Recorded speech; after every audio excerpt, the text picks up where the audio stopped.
Ben should have burned the hair the moment he found it. Instead, he kept it in a small glass vial on his nightstand, and that's when the real nightmare began. The episodes followed the same terrifying pattern.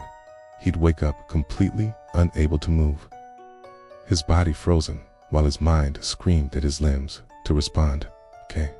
Sometimes he'd see shadows moving in his peripheral vision.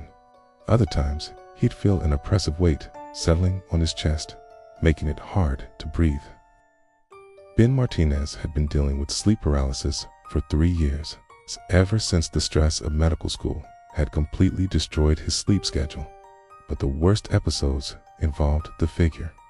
The thing never moved, never spoke, just watched him with what felt like ancient, hungry eyes. The shadows that usually clung to his form had receded, revealing pale, mottled skin that looked like old parchment.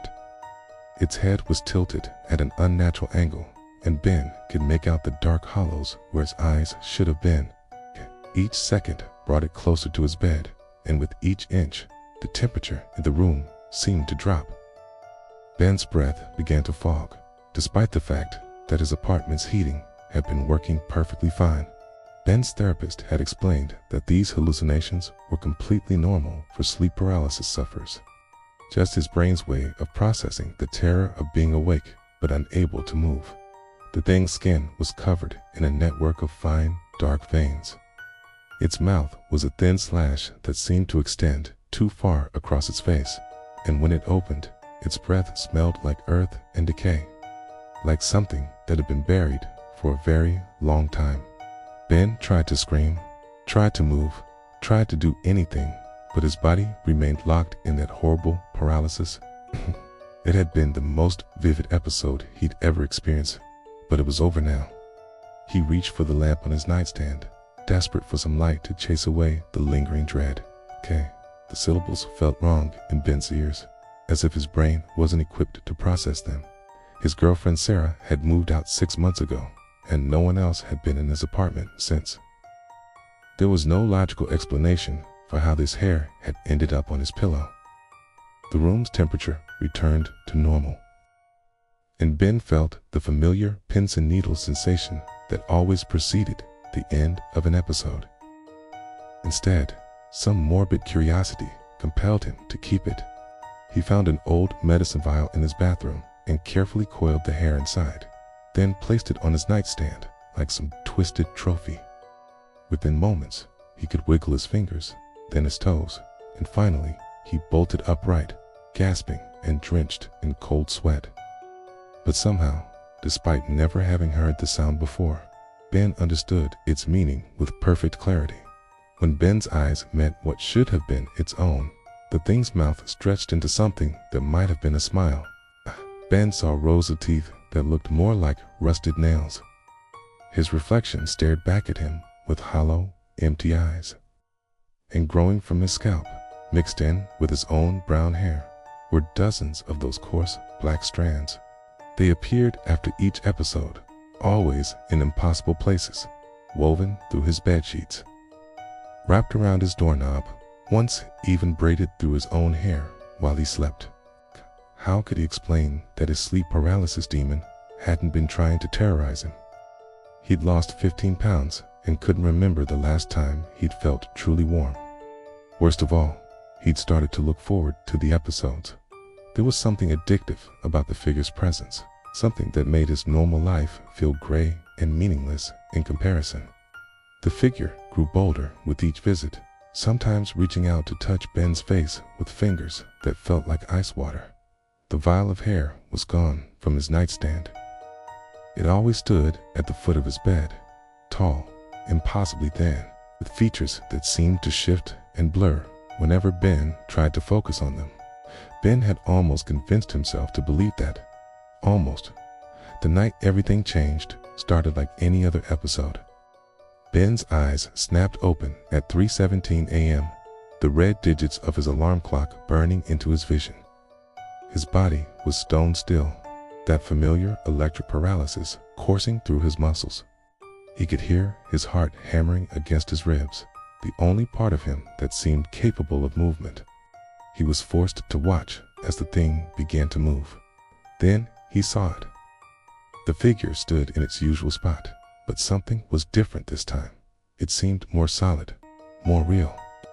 The hair was completely black, so dark it seemed to absorb the light from his lamp. It was coarse and brittle between his fingers, with a texture that reminded him uncomfortably of wire. And it was long, easily 2 feet from end to end. Ben tried to close his eyes to wait out the episode, like he always did, but his eyelids wouldn't obey. It didn't walk. Kay glided forward with a horrible fluidity that made Ben's stomach churn. The figure stopped just inches from Ben's face. It's close. Ben could see details that made his mind recoil. That's when it spoke. The sound that came from the thing's throat wasn't quite a word. It was something guttural and ancient, like stone grinding against stone. Mine. The thing leaned down until its face was hovering just above Ben's. Then, as suddenly as it had appeared, the figure began to fade. Ben sat on the edge of his bed for nearly 20 minutes, waiting for his heart rate to return to normal. That's when his fingers brushed against something that shouldn't have been there. Ben's blood turned to ice as he picked up the object. It was a single strand of hair, but unlike anything he'd ever seen. Ben's own hair was brown and barely reached his shoulders. He should have thrown it away. Key should have flushed it down the toilet or burned it in the kitchen sink. The next night, Ben's sleep paralysis returned. This time, the figure didn't just stand at the foot of his bed. It was sitting in a chair beside his nightstand, its hollow gaze fixed on the little vial. "More," it whispered, and Ben woke up to find 3 more hairs coiled around his wrist like a bracelet. By the end of the week, Ben had collected nearly a dozen of the strange hairs, and Ben was changing too. Dark circles had appeared under his eyes, and his skin had taken on a pale, sickly hue. On the 10th night, Ben woke up to find the figure sitting on the edge of his bed, close enough that he could have reached out and touched him if his body would obey him. The thing leaned down and whispered a single word that made Ben's soul shrivel. "Ready?" When the paralysis lifted, Ben staggered to his bathroom mirror.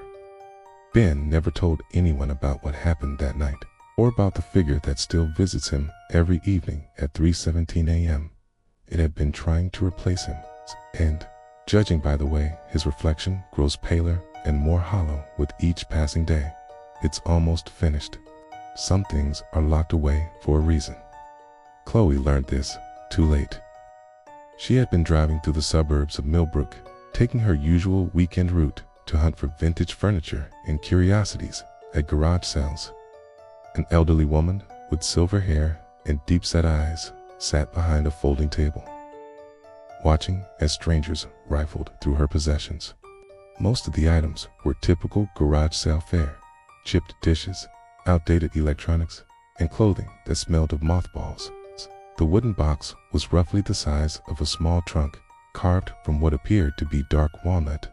Intricate designs had been etched into its surface, symbols that looked almost like letters, but not from any alphabet Chloe recognized. The metal hinges were green with age, and a heavy brass lock hung from the front latch, so corroded it looked like it hadn't been opened in decades. The autumn air was crisp, and the maple trees lining the streets had turned brilliant shades of orange and red, creating a picturesque backdrop for what should have been an ordinary day. It was a Saturday morning in late October when Chloe first laid eyes on the chest. The sale was tucked away on Elm Street in front of a weathered Victorian house that looked like it had seen better decades. But the chest was different. As she drove away, she caught a glimpse of the elderly woman in her rearview mirror, still standing in the driveway, watching until Chloe's car disappeared around the corner. It sat alone in the far corner of the driveway, partially hidden behind a rusty bicycle and a stack of moldy books. Her studio apartment was small, and the antique piece actually looked quite elegant against the hardwood floors. She had tried to open it earlier, curious about what might be inside, but the lock was completely seized.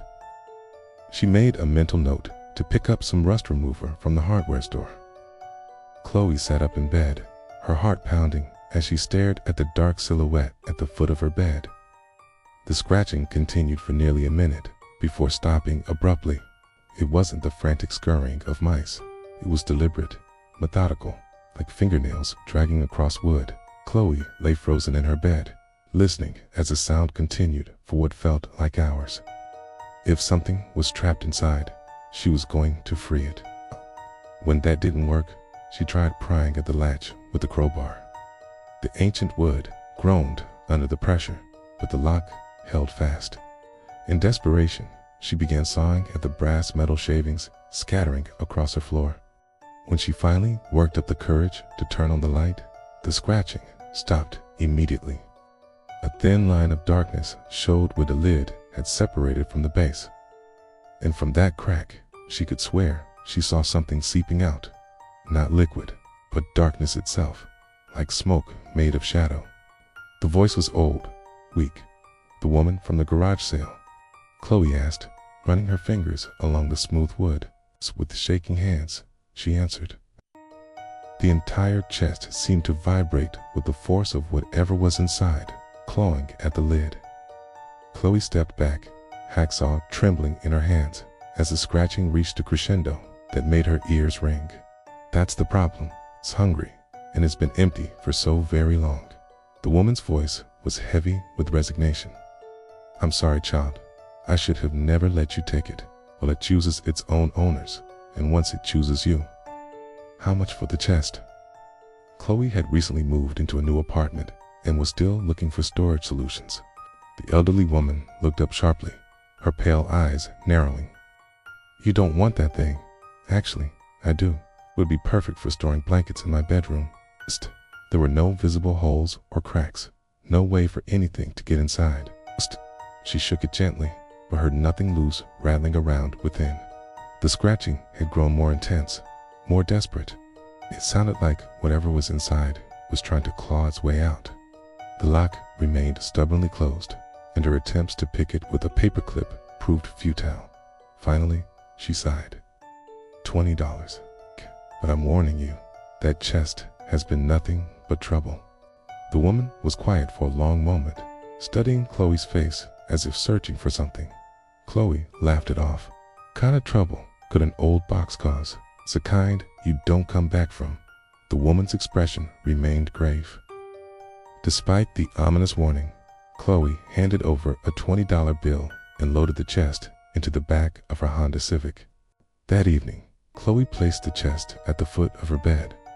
The first night passed without incident, but on the second night, Chloe woke to a sound that made her blood run cold.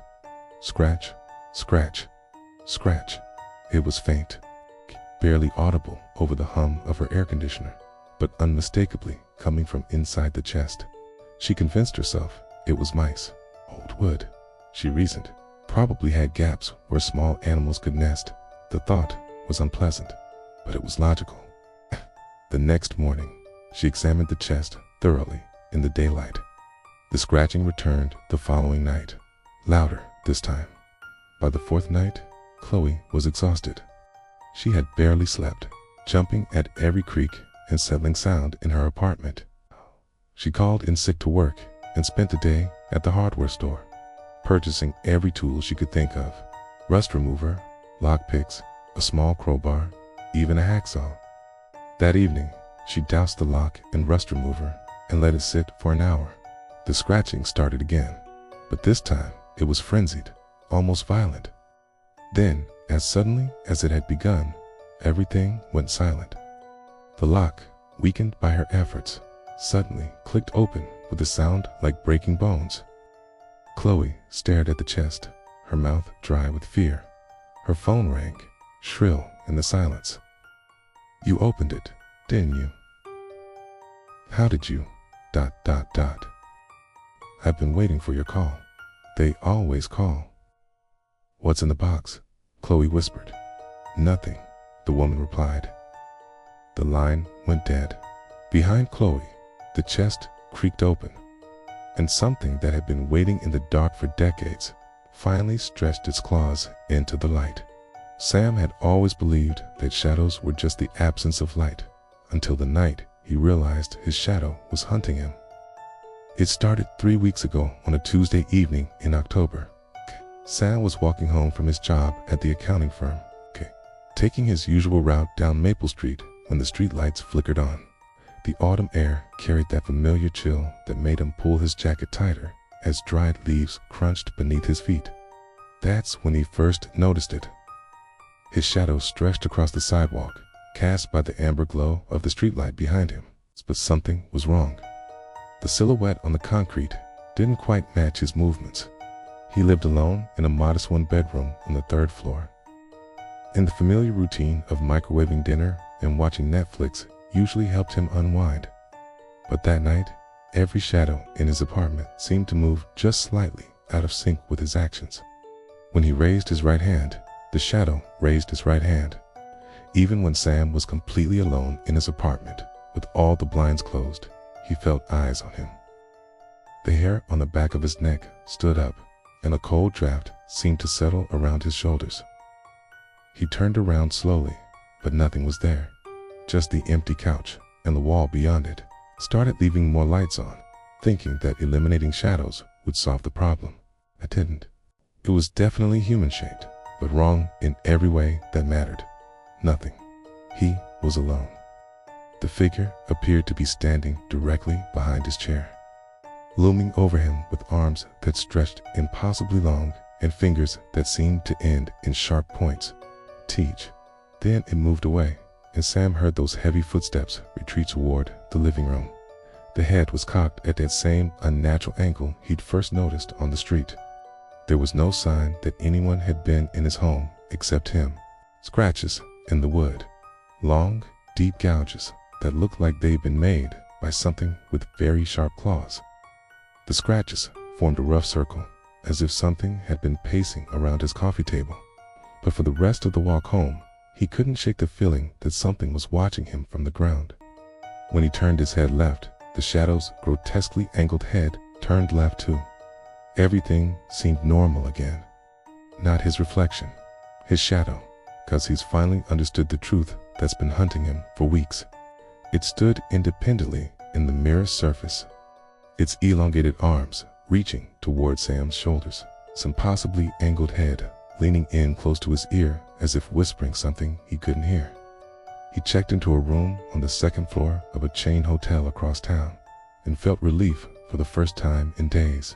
A shadow moved across it, the distinct outline of feet standing just on the other side. But the shadow feet were wrong. They were too long, and they seemed to have too many toes that ended in sharp points. Where Sam's arms hung naturally at his sides, his shadow's arms appeared longer, extending past where they should end. He kept the bedside lamp on and tried to position himself so he couldn't see any shadows, but it was impossible. His heavy, deliberate steps that didn't match his upstairs neighbor's usual late-night movements. He lay perfectly still, listening. The footsteps stopped right outside his bedroom door. They were everywhere, behind the dresser, in the corners of the room, stretching across the ceiling from the light fixture. And the head, my God, the head was tilted at an angle that would have snapped his neck. Sam stopped walking and stared down at the dark outline. It lingered for just a moment too long after he passed, as if reluctant to follow. When he turned to look directly at it, everything appeared normal. He shook his head and continued walking, convincing himself it was just the weird angle of the streetlight creating an optical illusion. Back in his apartment, Sam tried to forget about it. When he walked past his bedroom doorway, he caught a glimpse of his shadow on the wall. Over the next few days, the incidents became more frequent and more unsettling. Sam would be brushing his teeth in the bathroom mirror and notice his reflection's shadow behaving strangely. Its shoulders too broad, its posture too rigid. He'd be cooking dinner and see his shadow on the kitchen wall, gesturing with movements he was unmaking. The worst part was the feeling of being watched. One evening, while working late on his laptop in the living room, Sam became aware of a presence behind him. But on that wall, cast by the blue glow of his laptop screen, was a shadow that made his blood freeze. Sam spun around in his chair, heart hammering. When he looked back at the wall, His own shadow was there, normal, matching his movements perfectly. That night, Sam barely slept. Every time he closed his eyes, he felt that presence hovering nearby. Around 3 a.m., Sam woke up to the sound of footsteps in his living room. Sam held his breath and stared at the thin line of light beneath his door. The shadow stood there for what felt like hours, but was probably only minutes. In the morning, Sam checked his apartment thoroughly. All the doors were still locked from the inside. The windows were secure. But on the hardwood floor of his living room, Sam found something that made his hands shake. That evening, Sam tried staying at a hotel, thinking that getting away from his apartment might break whatever was happening to him. But as he brushed his teeth in the hotel bathroom that night, he glanced up at the mirror and saw it standing behind him. Sam spun around. The bathroom was empty. When he looked back at the mirror, only his own reflection stared back, pale and terrified. Now, Sam sits in his apartment, every light blazing, afraid to move too quickly or cast any shadows. The thing wearing his shadow isn't just following him, it's learning to become him. And tonight, when Sam looked down at his hands, he noticed his fingers were just a little bit longer than they should be. And with that final story, we pull back from the abyss.